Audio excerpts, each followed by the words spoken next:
बच्चों, कहानी वाली दादी मम्मा के चैनल पे आपका स्वागत है। आज मैं आपको दशहरा क्यों मनाया जाता है इसके बारे में एक कहानी सुनाने जा रही हूँ। मुदित शहर में रहता है और उसके दादी और दादा गांव में रहते हैं। दादी और दादाजी उसको हर साल कहते हैं कि तुम लोग गांव में आओ, गांव में रामलीला दिखाई जाती है, रामायण को पूरा स्टेज पर दिखाया जाता है। परंतु मुदित अब की बार मन में सोचता है कि मैं पक्का गांव जाऊंगा और पूरी रामलीला देखूंगा। मम्मी पापा ने उसको जाने दिया। मुदित खुशी खुशी गांव में आया और उसने पूरी रामलीला देखी। रामलीला में क्या था कि राजा दशरथ के 4 पुत्र, पहले सबसे बड़े का नाम श्री रामचंद्र, दूसरे का भरत, तीसरे का लक्ष्मण और चौथे का शत्रुघ्न। चारों जो बच्चे थे बहुत ही होनहार, रूपवान और गुणवान थे।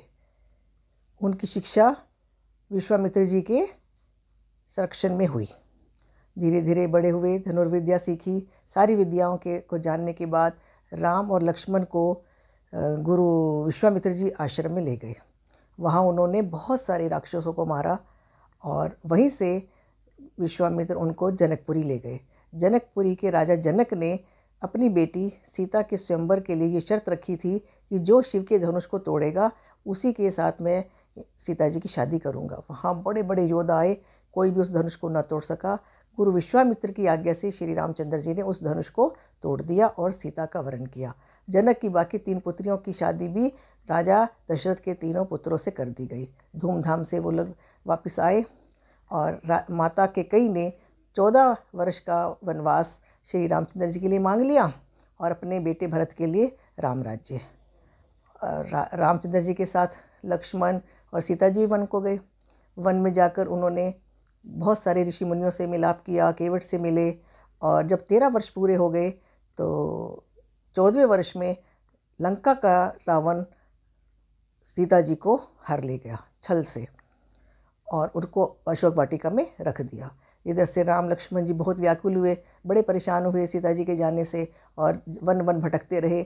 जंगलों में, पर्वतों पर घूमते घूमते उनकी मुलाकात हनुमान जी से और सुग्रीव से हुई और वहाँ अनेक वानर राजाओं से मिले। सब ने इकट्ठे होकर वानर सेना एकत्रित की और पहले हनुमान जी को लंका में भेजा गया दूत के रूप में और सीता की खोज का समाचार प्राप्त किया। उसी दौरान हनुमान जी ने लंका दहन किया, लंका को जला दिया और जब पता चला कि सीता जी अशोक वाटिका में है तो सब ने मिलकर समुद्र के ऊपर पुल बांधा और लंका पहुंच गए और लंका में पहुंचकर रावण पर आक्रमण कर दिया। रावण के बहुत बड़े बड़े योद्धा थे, कुंभकर्ण, मेघनाथ बेटा था और अक्षय कुमार, सारे योद्धा। सब ने उनको बहुत समझाया कि तुम रामचंद्र जी की पत्नी को, सीता को वापस कर दो, पर रावण बहुत जिद्दी था, उसने वापस नहीं करा। उसके भाई विभीषण ने बहुत समझाया, मंदोदरी ने बहुत समझाया पत्नी ने, परंतु रावण नहीं माना। रावण को अपनी शक्तियों का बहुत घमंड था और उसने कहा कि मैं वापस नहीं करूंगा सीता जी को। रामचंद्र जी ने बुराई का अंत करने के लिए रावण के ऊपर आक्रमण किया और सब ने मिलकर उन सब का मुकाबला किया और रावण का अंत हो गया। तो ये सब जब रामलीला में मुदित ने देखा कि किस तरह से रावण का अंत हुआ, बुराई का अंत हुआ और सब मिलकर जब अयोध्या आए तो अयोध्या में आने के बाद पूरे अयोध्या वासियों ने उनके आने की खुशी में घी के दिए जलाए, तो तब दिवाली मनाई गई। तो मुदित हर वक्त ये सोचता रहता कि बुराई का अंत होना ही चाहिए। अब जिस गांव में मुदित रहता था उस गांव के बाहर एक बहुत बड़ी हवेली थी। उस हवेली के एक जमींदार थे पृथ्वी सिंह। वो बहुत प्रसिद्ध थे, बड़े सम्मानित थे। जदा कदा वो बड़ा धर्म का काम करते रहते थे, भोज देते रहते थे, गरीबों की मदद करते थे और बहुत लोगों को उन्होंने रोज़गार दे रखा था। शहर में उनकी बहुत सारी फैक्ट्रियां थी, कारखाने थे, बहुत ज़्यादा ज़मीन जायदाद थी। तो पृथ्वी सिंह का चारों तरफ बहुत ज़्यादा चर्चा थी। अब वो क्या करता था पृथ्वी सिंह कि अक्सर ही कभी भी 2-3 महीने में बच्चों को अपनी हवेली पर बुलाता, उनके लिए कुछ ना कुछ खेल तमाशे करवाता। कठपुतली का तमाशा होना था तो चारों तरफ डुगडुगी बजाई गई कि कठपुतली का तमाशा देखने के लिए सारे बच्चों को एकत्र करके वहाँ पे रखा जाता था। उधर से क्या हुआ कि कुछ दिन से ये चर्चा फैलने लगी कि गांव के आसपास के गांव के बच्चे जो हैं वो अपहरण हो रहा है उनका। तो समझ में नहीं आ रहा था कि बच्चे कहाँ जा रहे हैं। परंतु गांव के लोग बहुत गरीब, अनपढ़, सब चुप हो जाते। कोई कहता नदी में बह गया होगा, किसी को कोई जंगल में कोई जंगली जानवर उठाकर ले गया होगा, तो पता ही नहीं चलता था बच्चे कहाँ जा रहे हैं। एक बार 2 लड़कियाँ, उनका अपहरण हो गया, पुलिस बुलाई, सब कुछ कहीं पता नहीं चला कहाँ जाते हैं बच्चे। तो अब जब एक दिन कठपुतली का तमाशा दिखाने के लिए चारों तरफ से बच्चे बड़े शौक़ से, उत्साह से इकट्ठे हो रहे थे कि ज़मींदार की हवेली पर जाना है, तो मुदित भी कुछ बच्चों के साथ वहाँ चला गया। वहाँ जाकर उनको बहुत सारा बढ़िया उनके मनपसंद का खाना भोजन खिलाया गया और उनको बहुत सारे गिफ्ट दिए गए और उपहार बांटे गए। तो सब लोग बड़े खुश होते थे, बच्चे बहुत खुश थे। थोड़ी देर के बाद उन काफ़ी बच्चों को तहखाने में ले जाया गया। खेल खेल में बच्चे खुशी खुशी तहखाने में चले गए।